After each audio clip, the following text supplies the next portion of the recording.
Hello everyone, welcome back to my channel. আজ আমি দেখাবো বড়দের লং স্কার্ট নিচে রাফেল বা কুচি দিয়ে কিভাবে কাটিং করতে হয়। তো চলো ভিডিওটি দেখে নেওয়া যাক।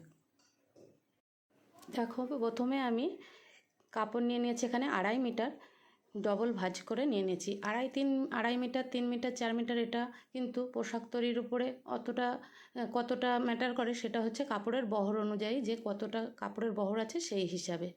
দেখো, আমি প্রথমে ডবল ভাঁজ করে নিয়েছি, তারপরে একটা কোণার দিক থেকে দেখো নিমকির মতো শেপ করে আমি ভাঁজ দিয়ে নিয়েছি। এবার কোমরের মাপ নিয়ে নেব।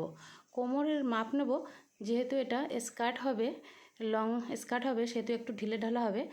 1/4 পাছা বা হিপের যা মাপ থাকবে 1/4 করে, তার সঙ্গে 3 ইঞ্চি আমি যোগ করে নিচ্ছি। পাছা আছে এখানে 44, 4 × 44 + 3, সেই হিসাবে আমার ওখানে 14 হয়েছে নিয়েছি। এবার ওপরের কোণার থেকে আমি দুই দিকের মাপটাই সমান করে ধরে দেখে নিলাম যে দুই দিকেই সমান আছে কিনা, যাতে উঁচু নিচু না হয়।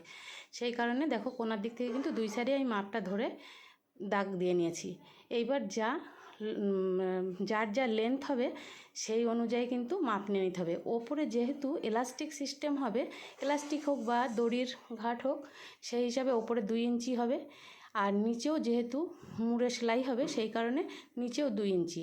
সেই জন্য নিচের দিকে 2 ইঞ্চি, ওপরেও 2 ইঞ্চি। সেই জন্য আমি নিচের যে দাগ রয়েছে সেখান থেকে আমার মাপ হচ্ছে 36 ইঞ্চি, সেই হিসাবে আমি 36 ইঞ্চিতে দাগ দিয়ে নিলাম।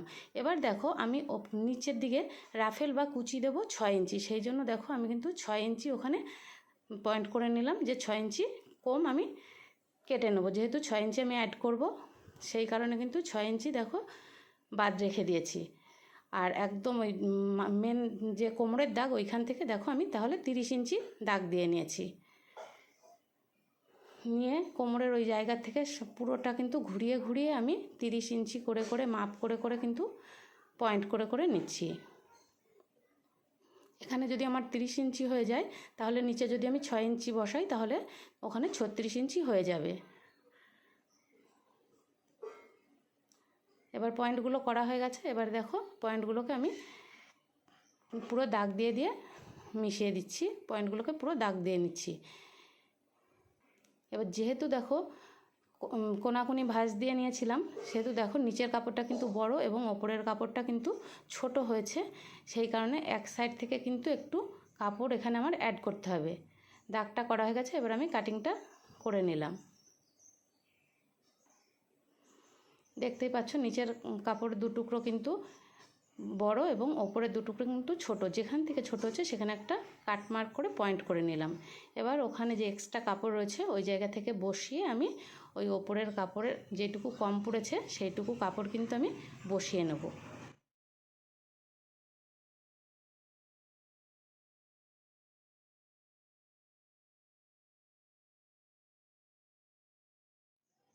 যেহেতু ওপরের কাপড়ের সঙ্গে এই এক্সট্রা কাপড়টা সেলাই দিয়ে নিতে হবে, তার জন্য কিন্তু আমি 1/2 ইঞ্চি মতো ওপরে তুলে কিন্তু কাপড়টাকে বসিয়েছি, দেখেছো। এবার মাপ মতো করে কেটে নিলাম।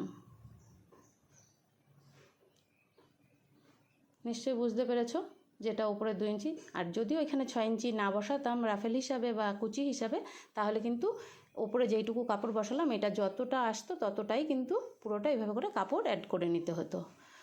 ওপরের কাপড়টাও, কোমরের কাপড়টাও কিন্তু আমি কেটে নিয়েছি। বুঝতেই পারছো, ঘেরটা কমপ্লিট হয়ে গেছে।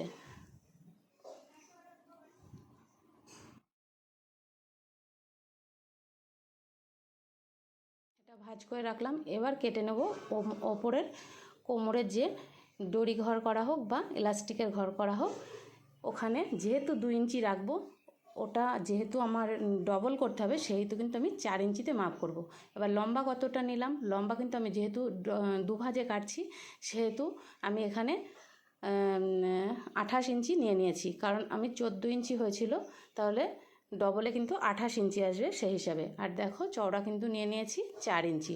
এটাকে যখনই ডবল ফোল্ড করে ভাঁজ করব, তখন কিন্তু এটা 2 ইঞ্চি হয়ে যাবে। তাহলে লম্বা নিলাম 28 আর চওড়া নিলাম 4 ইঞ্চি। এবার দেখো, যে রাফেল বা কুচিটা দেব নিচে আমি 6 ইঞ্চি, সেই হিসাবে কিন্তু আমি দেখো 6 ইঞ্চি পয়েন্ট করে কিন্তু কেটে নিচ্ছি এখানে।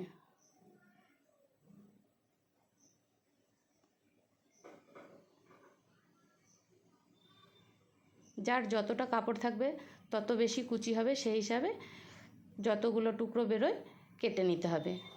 আমি কিন্তু এইভাবে মাপ করে করে কেটে নিচ্ছি।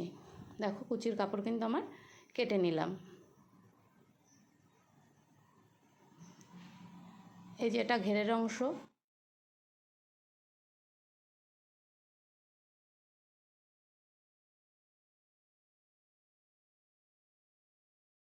কিন্তু কোমরপটি আমি কিন্তু 4 ভাঁজে পেতেছি,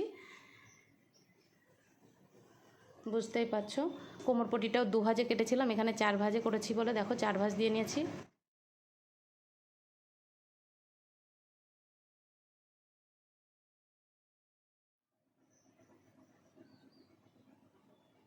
আর এগুলো কিন্তু কুচির কাপড়, দেখো নিচে রাফেল বা কুচি, নিচে রাফেল বা কুচি কিন্তু আমি দিয়ে নিলাম। দেখো কত সুন্দর হয়েছে ভিডিওটি।